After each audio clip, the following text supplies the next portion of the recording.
Baldassarri and Danny Kent on the speed-up chassis. Row 2, Passini, Navarro and Sam Lowes. Row 3, Miguel Oliveira on the podium from pole position here last year with Alex Marquez's 100th Grand Prix start. And the Aussie, Remy Gardner. Row 4 led by Californian Joe Roberts. He's there with Domi Aegerter and Luca Marini, who was quickest in the wet warm this morning.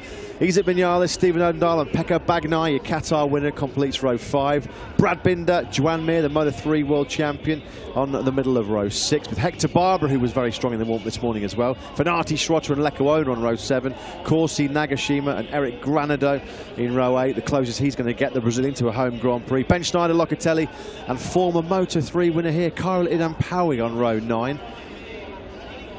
Row 10, led by Fabio Quartararo, his fellow Frenchman George Danilo starting alongside him with Federico Fellini. And row 11, the Malaysian Fahmi Khairuddin and Stefano Manzi, who had all kinds of issues in the warmth this morning. Manzi was almost 10 seconds off the pace in that 20-minute session earlier on.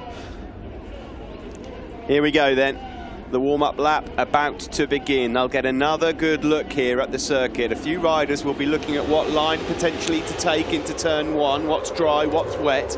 It's all very well taking a risk, but if you get hung out to dry here at turn 1 and you enter a damp patch, you're in real trouble. Who will fancy a risk early on here, and who is really thinking about the championship? You're going to find out a little bit more about that.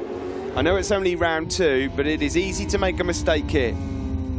Mattia Pezzini we're on board with. Now, this is the only kind of rider where I'm thinking, you know, it's easy to see both sides of the argument. Mattia Pezzini is capable of fighting for the championship this year, but it's Mattia Pezzini. Yeah, although he has told us previously this year that his prime focus for this season, of course, is the fight for the World Championship, but he knows, he's well aware he's got to add consistency to his game.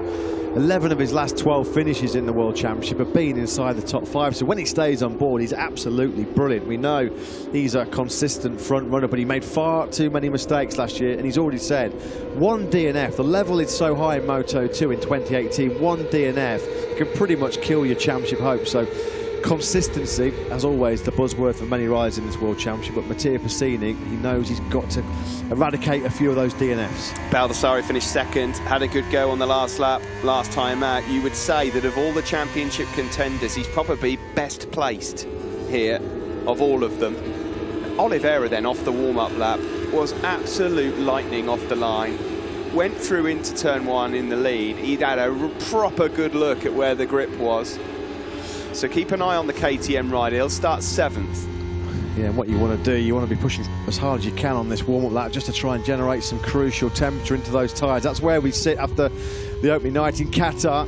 Pecco Bagnaia leading the World Championship, his first Moto2 victory 3 weeks ago, his first since Sepang in 2016. Good to see Lorenzo Baldassarri back on podium form as well. We hadn't seen him on a World Championship rostrum since his Mazzano win in 2016. Or will it be this man's day? Xavi Vierge. He'll fancy his chances after a strong performance all weekend. The reigning Moto2 world champion with a big smile on his face, probably happy he's not got to play in this at this moment in time. His race coming up later. The last rider to win on a Dynavolt intact machine, Jonas Folger.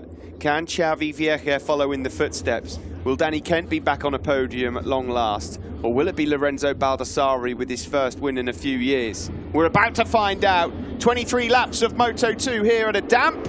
Argentina is underway. A great start there from Pezzini. Oliveira got away well too, but Xavi Vierge with the perfect dream start from pole position, and he leads into turn 1. And Pezzini's getting aggressive up the inside of the first corner.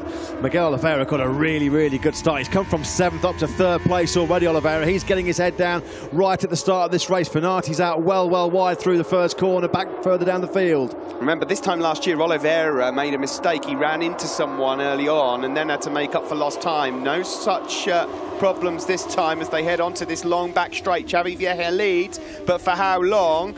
As Oliveira tries to get in the slipstream, it's not going to happen here for him. First time then hitting the brakes for this turn number 5 at the end of the back straight. Baldassarri has a look up the inside of Oliveira. Is he going to be close enough to get up the inside? He is. There's almost a bit of contact between the pair of them.